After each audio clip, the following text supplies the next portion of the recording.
The February 7, 2018 Greater Dayton RTA Board of Trustees public meeting is hereby called to order. Would you please stand for the Pledge of Allegiance?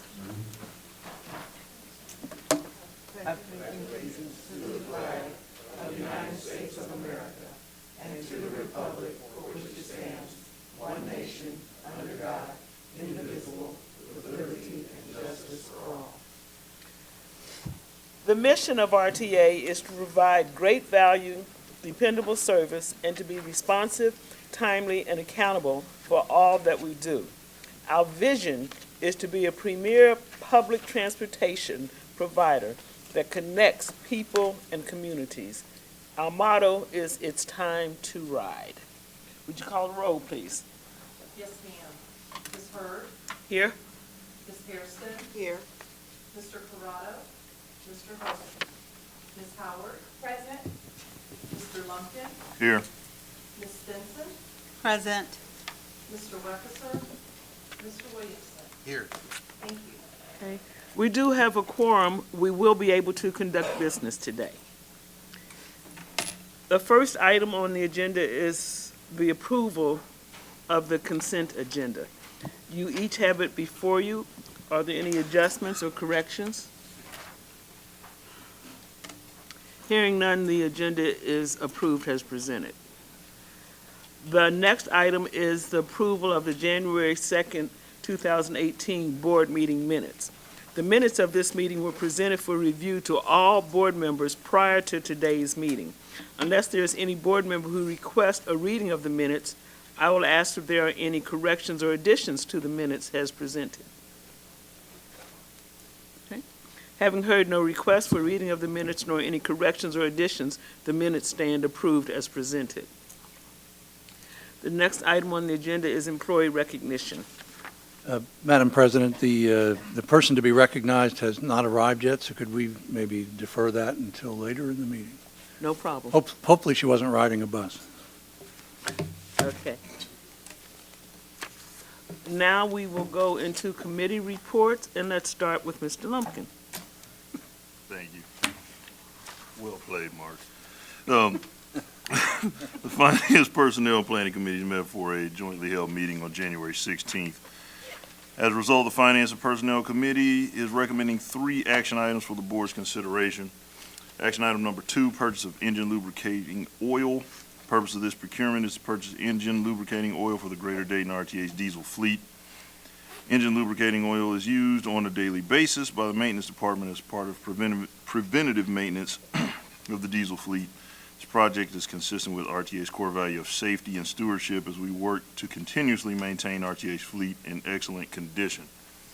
Mr. Brown provided a detailed explanation at our committee meeting, and the supporting information is included in the package today. He's available to answer any questions the board may have at this time.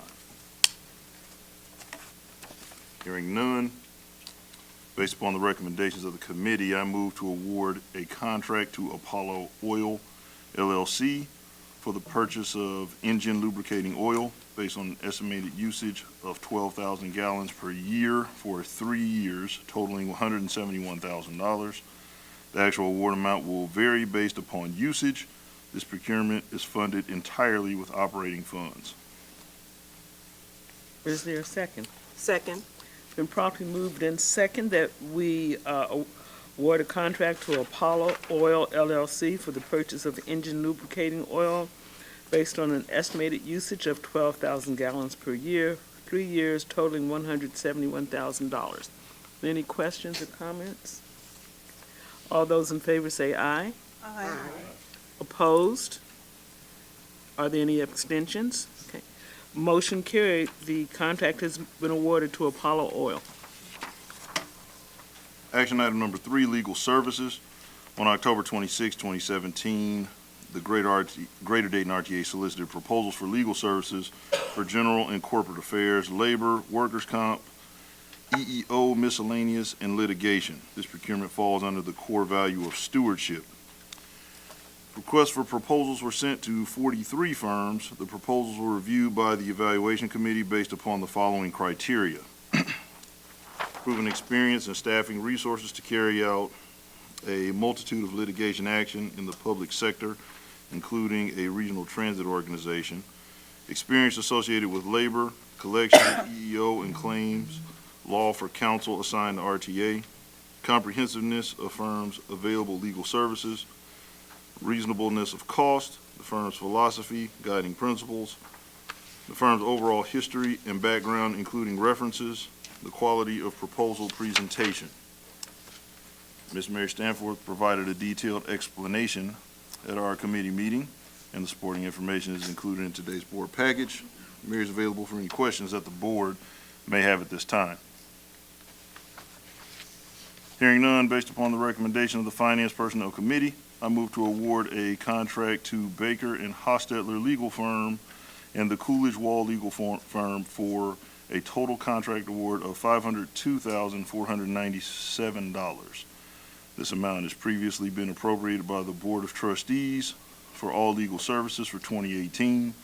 The budgeting process, as completed by each calendar year, will dictate spending amounts after 2018. Is there a second? Second. Are there any questions? It's been properly moved and seconded that we do a contract with Baker and Hallstetter and with Coolidge Wall. Are there any questions or comments? All those in favor say yes. Yes. Opposed? Yes. Abstentions? I'll abstain, Madam President. Okay. We have one abstention and one opposed. The motion is carried.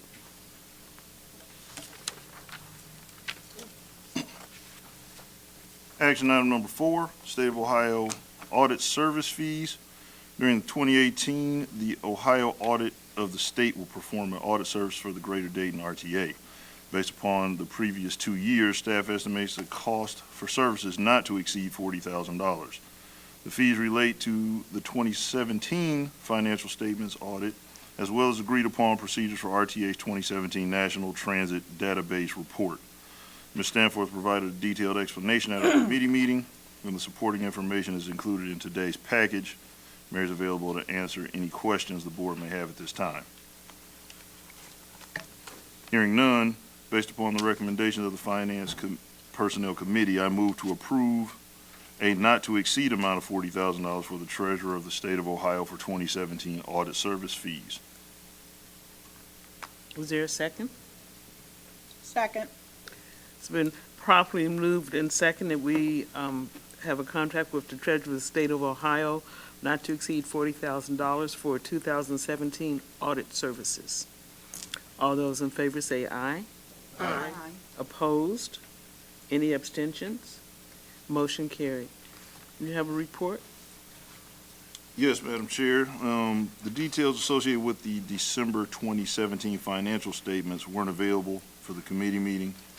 Ms. Stanford stated that the 2017 statements will be ready for the February meeting, committee meeting. So then we will have a more detailed report at that time. And that will conclude my report, Madam Chair. Okay. Ms. Howard, Planning Committee. The Finance, Personnel, and Planning Committees met for a jointly held meeting on January 16th, and while we do not have any action items to bring before you, we do have important updates to provide. Mr. Brandon Polachicchio provided a summary document of recent activities in the Customer and Business Development Department. Highlights of this month's report included RTA's own Dayton Santa, operator John Kern. For the past several years, John has been the friendly face of Christmas at RTA, serving as the resident Santa on the holiday bus and meeting children at Right Stop Plaza. Recently, Dayton.com recognized John as their Daytonian of the Week, which included an article featuring John's other career during the holiday season, which has spanned the past 12 years. RTA recognized John, who was accompanied by his family at a recent First Friday meeting. The update also included information on RTA's maintenance open house. For much of 2017, the maintenance garage on Longworth Street was under major renovations. On December 16th, The new area was unveiled with an open house event for maintenance staff, RTA employees, and their families. Over 100 people came to the event, which included food, kid activities, door prizes, bus wash rides, and shop tours. This concludes my report, Madam President, and Mr. Policicchio or I would be happy to answer any questions you may have.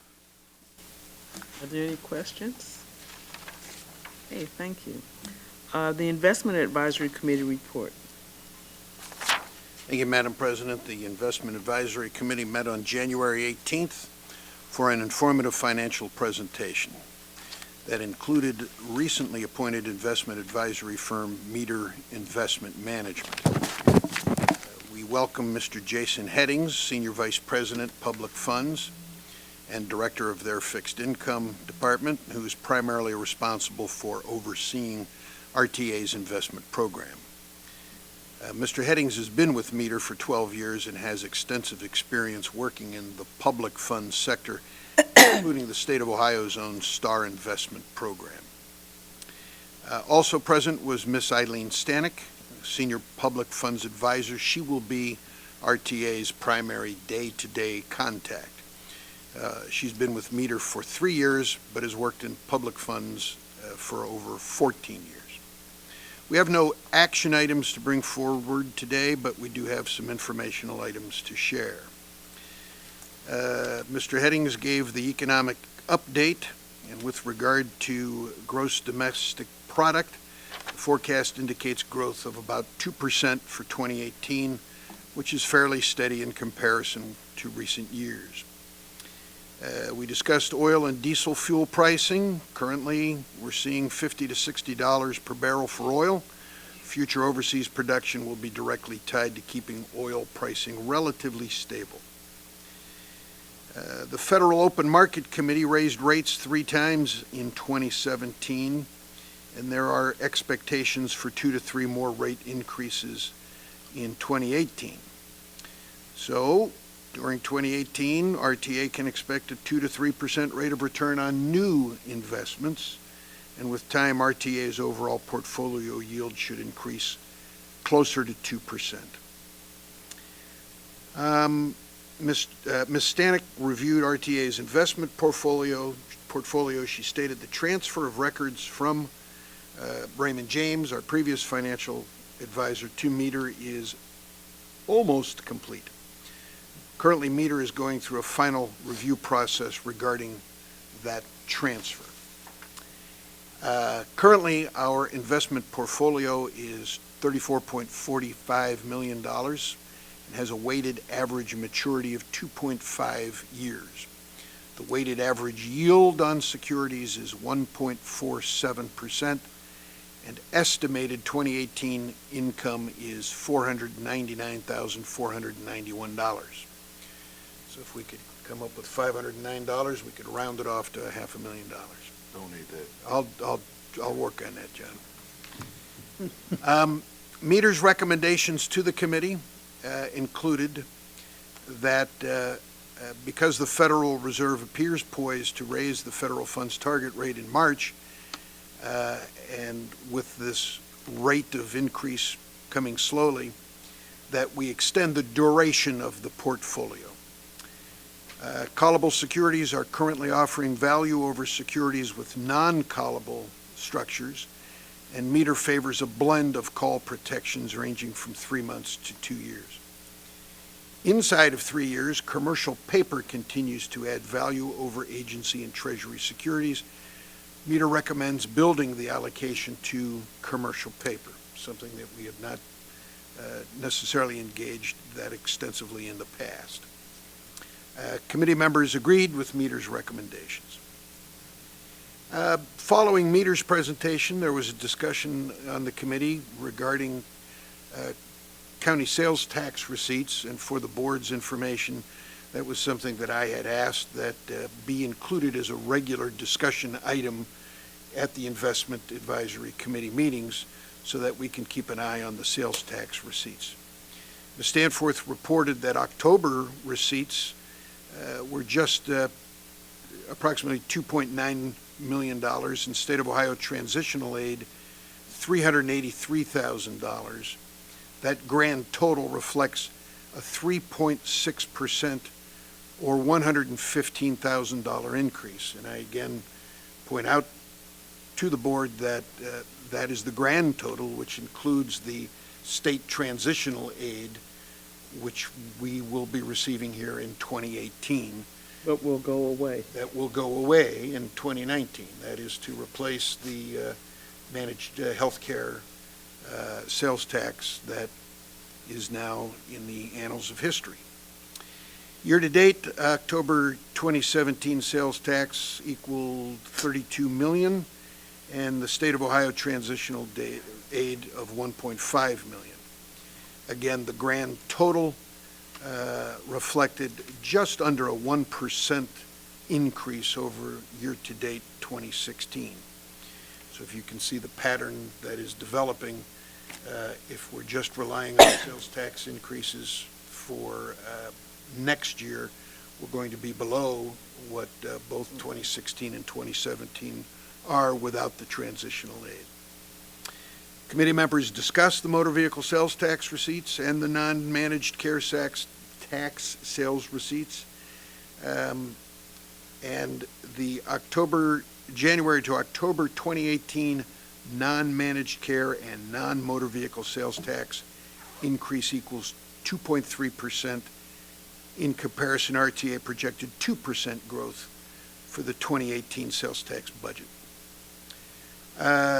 Mr. Tim Nolan, advisory member from Montgomery County, confirmed that Montgomery County is also using the same 2% growth factor for their 2018 sales tax budget. Next meeting of the committee will be April 19th. All board members, as always, are welcome to attend. Madam Chair, that concludes my report. Thank you. Next on the agenda, we have the CEO's report. Thank you, Madam President. Just a few informational items. Just so you know, in the past few weeks, we finally formally wrapped up with signatures the production order for the next-gen buses. That's the first order for 26 units. I was beginning to worry it would never happen, but we got the last few wrinkles ironed out. There'll be more things to do between now and the delivery of the first unit, but it's going to happen, and I'm very pleased to say, and I think I can say it publicly, that most of the production units will have their final assembly happen in Dayton, Ohio, which will happen on our Longworth campus. It's something we offered. I think it's a win for both parties, and that's part of this final deal that's been worked out. So it's going to be a great thing. In the same time period, we also had a little session over at Longworth, kind of a debrief related to the work we've done in the Westwood neighborhood with our infrastructure. I think we're all going to be very pleased when the final report comes out regarding the numbers, what we've done. More importantly, I think what we've done for the neighborhood is really great. We've invested several $1 million there, and it truly has changed the streetscape. There's a little bit of cleanup work to be done over there, but the work that's been done is really great, and it was done primarily by our folks. Our line crew did the majority of the work, which is a great, great thing. Another informational piece, along with Cleveland and Columbus, as well as ourselves and the Ohio Public Transit Association, we're helping sponsor some work by the Greater Ohio Policy Center. It's a study regarding how to find a method to dedicate funding for transit at the state level. So because of our participation, I will be serving with some of my counterparts on the advisory committee, and we have our first meeting here in a few weeks. That's an effort, hopefully, that will have some good net results, we would like to think. I was also asked in the past month by the Transit Cooperative Research Program, that's part of the Transportation Research Board in D.C., to serve on their review committee. It's a committee that makes a determination of what projects get funded for studies in the coming year, and I have agreed to join that group as well, and that's going to be great, I think. I wanted to give you a heads up. At least one board member got an email we think is spam or bogus, but it absolutely appears to be an email from my email account authored by Kathy Garner. That's full of gobbledygook, but it didn't even make any sense when I read it. But so if you get such a thing, let us know. Our IT people are looking into it. It did not come from, it's not in my sent mail, but it's out there. And we've had some issues with some real crafty-looking spam in our system. But if you see something that looks like maybe Mark's had a couple of drinks, not the case. But let us know, because we want to get to the bottom of how something like that may have happened. That's a good thing. So there's a couple new faces in the crowd. I want to introduce a couple people, and then we can get back to the recognition piece, because I see sitting in the back of the room, we have a visitor here, which is great. So first, I want to introduce Skip Dunkel, because I don't think everybody's met Skip yet. Skip is our new Director of Safety and Security and Training. He comes to us with more than 25 years, I think, of experience in the industry, most recently with ODOT itself in the Office of Transit. He's going to be honchoing a variety of things, and he's already getting his toes wet. So he'll be a familiar face. You'll be seeing more of Skip here. He joins the team. Chris was going to introduce you, but when we moved the board meeting day, Chris had arranged his schedule to be somewhere today so he wouldn't miss the board meeting. And, of course, we moved the board meeting. So Skip, welcome aboard. I also want to put a face with a name. Gerald Duncan is the gentleman right in front of Skip. Gerald's the president of the Amalgamated Transit Union, Local 1385. I imagine we'll be seeing more of Gerald, and I think that's a great thing. He absolutely wants to stay involved in what's happening here at the RTA, and that's important, which is good, and we support that fully. So we want to do some recognition today, and I just want to tee it up, and then I'm going to ask Roland to take it over. We know that many great things happen on our buses every day. Before this meeting, the Bridget Neighbors Fan Club was over here lobbying me on an issue at about 2:30 this afternoon. And we know that we have great people that are out there every day doing great things. We don't always hear about the great things, but about a week ago I got an email from a customer who told me, quite frankly, that she felt this operator saved her life. And so we want to do a little bit of recognition. At this point, I'd like to ask Roland Caldwell to take that part of the meeting over. Kelly, come on up.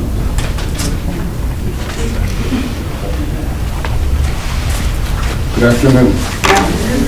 Madam President, we would like to recognize bus operator Kelly Mullinex for providing outstanding customer service, for demonstrating our core values, and also for being alert and being aware of her passengers. So what I'd like to do is read what her passenger wrote. It says, from December 2016 to February 2017, I rode fixed route operator Kelly Mullinex bus. Operator Mullinex took the time out of her personal life to visit me in the hospital and provided updates to other bus operators during my illness. On January 1st, 2017, because of her dedication to her passengers, Operator Mullinex was able to identify that I did not seem well. She talked me into going to the hospital, and her actions on that day likely saved my life. So thank you very much. This passenger contacted us, wanted to thank us for hiring Operator Mullinex, and wanted her to be recognized for her outstanding customer service. So thank you again for your outstanding customer service. Thank you for demonstrating our core values, and thank you for what you contribute to us. Okay, thank you.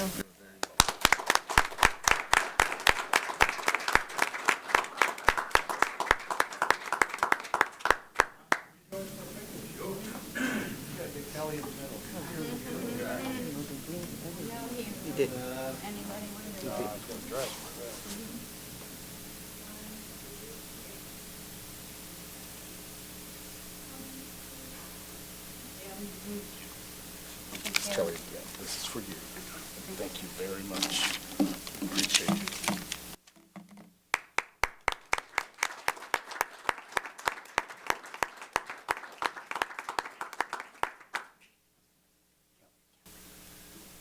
So again, we know these things go on every day, and occasionally we hear about them. It's wonderful.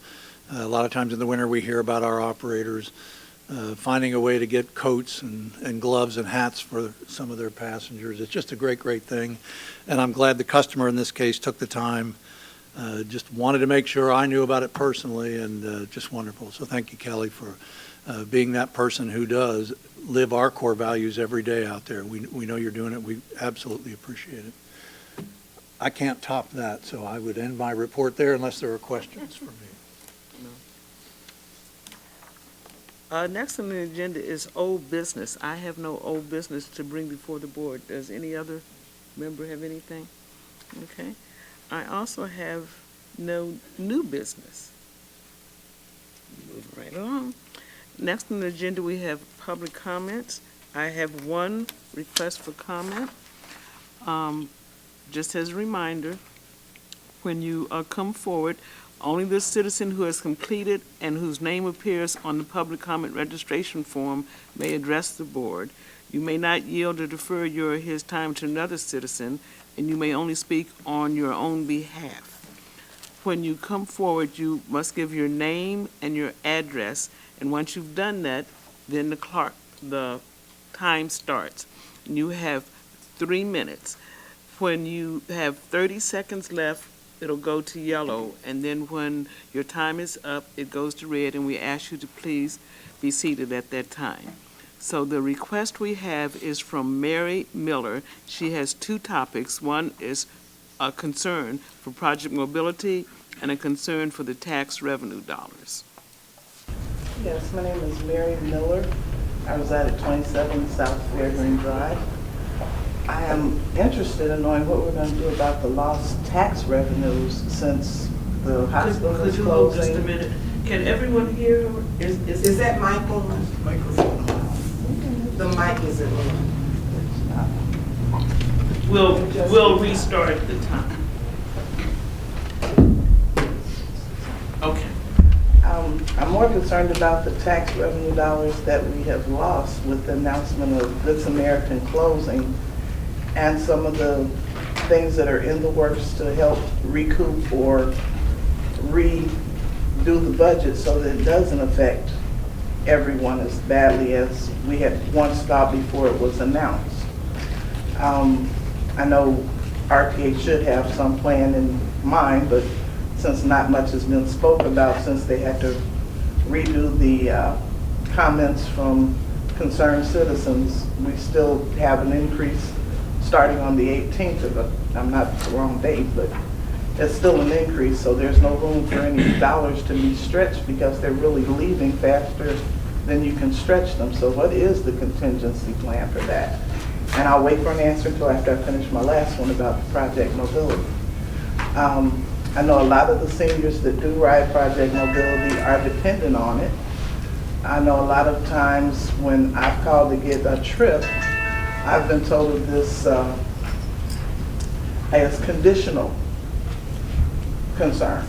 Well, I sent in a new application from my doctor because the conditional concern was I could only ride if it was 90 degrees or above and more than, I think, 1.5 miles from the stop. And I've yet to hear back, and this went in back in November. So I'm still trying to find out who I would contact for that. Because I keep getting put on hold, and I keep telling, you have this conditional. So I need to find out what else do you need to take away the conditional. Because I figured with the new application from the doctor that addressed all this, I should have heard something by now, but I have not. So those are my 2 things, and I'll wait to hear back from the board. And we will have, Mark, can you address Sure. the personal status? First answer is Sally Brown will talk to you before you leave today and check on the status of your request for a change in your eligibility for paratransit service. Regarding the sales tax funding, we've been working for 2 years on this issue at the state level and with the legislature. The fix we had hoped would come first from the governor's office, which it did not. And I'm not sure if you were at our public meetings and heard the story, but what happened over the past 2 years was there was a sense that the state would seek a solution that would solve the state's revenue issue as well as the counties and the regional transit authorities. The administration opted to take a solution that fixed the state's problem. So in essence, the state will continue to get $1.03 for every dollar they would have lost. The counties and the RTAs in the state of Ohio will get nothing. And in fact, the terminology that was used by the governor's people was you need to be weaned off of that revenue because you truly don't need that. So what we've been going through recently is the result of what I would call the weaning process. So we continue to work with the legislatures, our local legislators directly, and then through our state association. There have been 2 different efforts already to look at finding a permanent replacement. None of them has made it to the floor in the House or the Senate, but we're going to continue to push that. If you heard earlier, we're going to team with the Greater Ohio Policy Center to look at another effort to consider the idea of looking for a method to develop a statewide source of dedicated funding for transit that could help as well. Those are the things we have to continue doing, because right now there isn't a solution that's been approved in any sense. So first and foremost, I wouldn't hesitate. We've let the administration know how we feel about what's happened here. I know my counterpart in Cleveland is having to deal with a $20 million annual loss in a system that's already had revenue issues in the past few years. So these things are significant. Down the road, we're going to do continued long-range financial planning, and we may have to look in another direction for a permanent solution if we can't get it resolved at the state level, because it's not sustainable. You heard Mr. Williamson report on sales tax revenues. If you take out the transitional money that's going away pretty soon, we had about a 10% loss. So it's coming in, actual tax revenue is coming in where we thought it would, about 10% below what it's been. And it's not sustainable, and we understand that, but it's not going to be a simple matter for us to fix. So our end game is first to try and get a solution at the state level, and if not, we're going to eventually have to have that conversation locally about how we fund this organization going forward. We have survived, I'd say, reasonably well on our dedicated local tax, which the taxpayers in this county approved by a very large margin, by I believe a 70% margin in 1980. So almost 40 years. We've never gone back and asked them for additional help. We are getting to the point where there's only so much that revenue can do. So we're going to have to find a solution, but again, our focus right now is at the state level to continue and try and push for a solution with the legislature. Thank you. Are there any board member comments? Let's start down at this end. Yes, Madam President, I wanted to take this opportunity to extend my best wishes to Attorney John Hollingsworth. John stepped in at a difficult time on the untimely death and passing of his law partner, Dwight Washington, who used to occupy this seat to my right. And John's advice and service to this board has been professional and competent and well appreciated, and we wish him the very best in his future endeavors. Thank you. Would just like to echo those points. Appreciated working with you here, and best of everything moving forward in your professional and personal life. Ditto.